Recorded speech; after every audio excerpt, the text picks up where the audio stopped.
Енді желатинді жақсылап араластырың. Енді жеуге бола ма?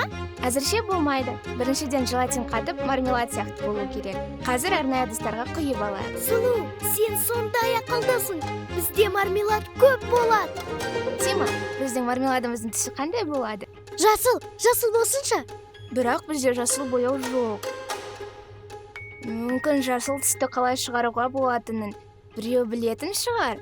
Сондай біреу бар ма екен? Лала, сен суретті өте жақсы саласың ғой. Сары және көк түстерді араластыру керек. Сары, көк. Вау! Айтайын дегенім, күлгін жасауға болады ма? Қызыл және көк түсті араластыру керек. Осылай. Вау!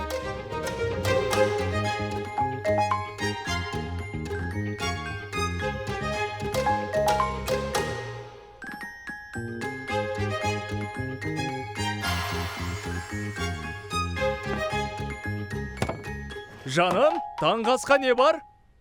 О, не деген көп мармелад. Сәлем, пап. Қайырлы таң. Алақай, бәрі дайын. Жазылып, қоңырауды басыңыздар. Көріскенше!